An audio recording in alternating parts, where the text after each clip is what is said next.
Hey guys, good morning. I hope that you are having a wonderful week. And in this video, I'm going to share with you another habit that you should have for 2020. And that habit, mga kapatid, is what I call exercise. Yan.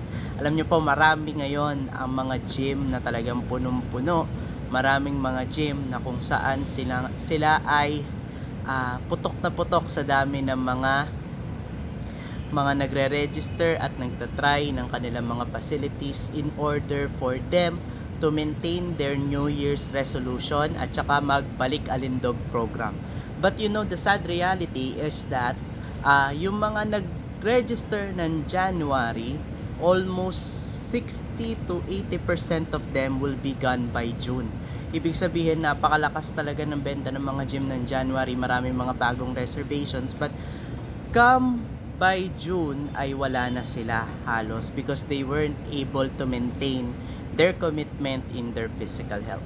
And now what I'm going to share with you today is an encouragement para sa lahat ng mga gustong pumayat, pero higit sa lahat ng mga gustong maging healthy in 2020. Now to share with you, I was also like that, no? Maraming mga beses na ako'y nagkaroon ng membership sa gym or nagtry ako sa mga gym na hindi naman siya membership based pero nagpupunta ako. But in the long run, hindi ko rin siya natutuloy. And I can definitely understand some of you, marami sa atin ang busy sa ating buhay, marami rin sa atin yung talagang sobrang jam-packed yung schedule, pero marami rin sa atin yung tinatamad lang. And I can definitely understand that because I have been through that as well.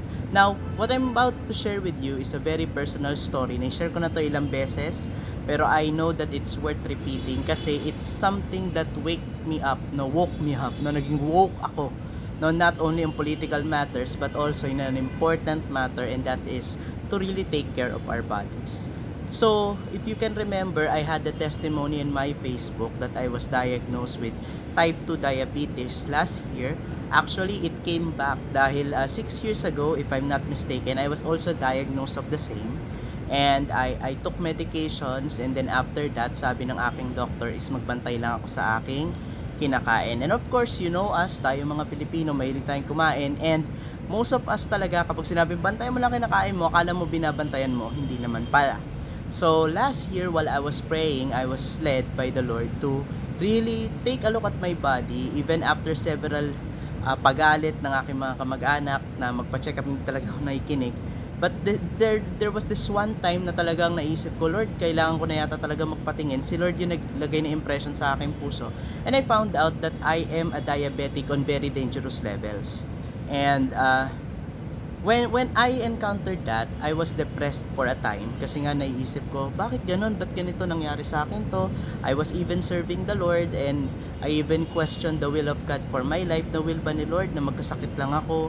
Will ba ni Lord, is this my thorn in the flesh? And alam mo, napakaganda kasi I realized a lot of things during that struggle. Una is that, alam niyo po, kahit nasabihin ng iba that it is a claim of the prosperity theology, I still believe in the goodness of God, that God ultimately wants us to be in a good condition where we can enjoy life.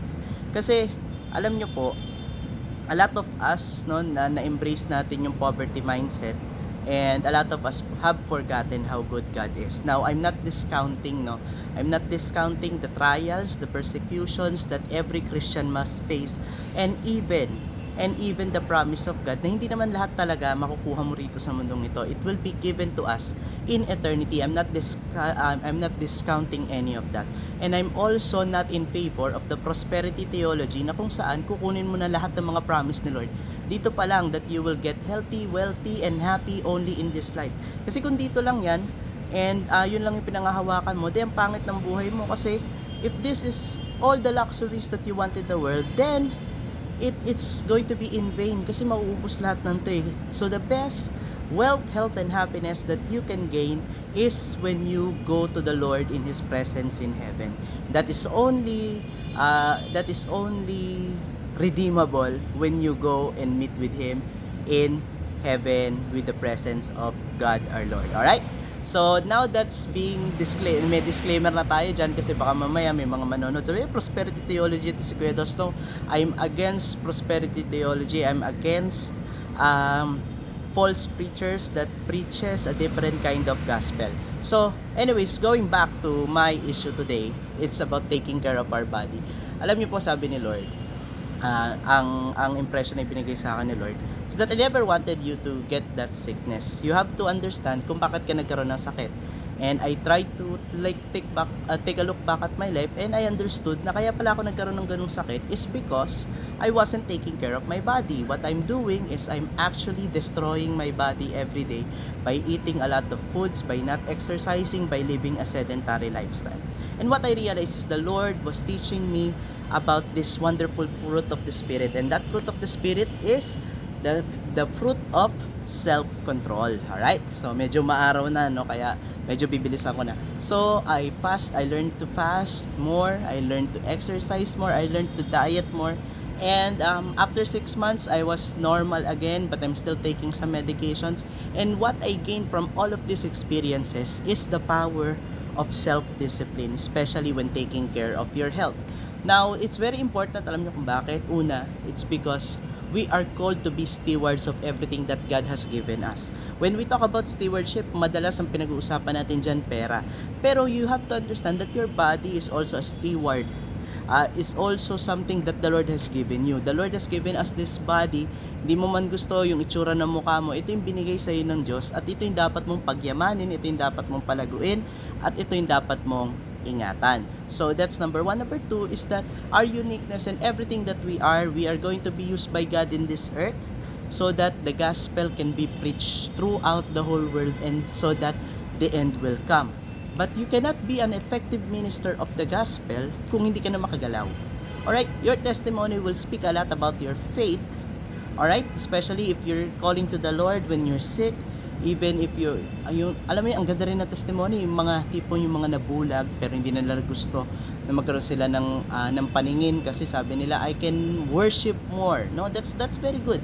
Pero those are different kinds of exceptions, but normally we are going to be used by God when we're active, when we're well rested, and we don't have any sickness. Doon ka magagamit ng Panginoon. How can you go and preach the gospel among the nations if you can't even walk?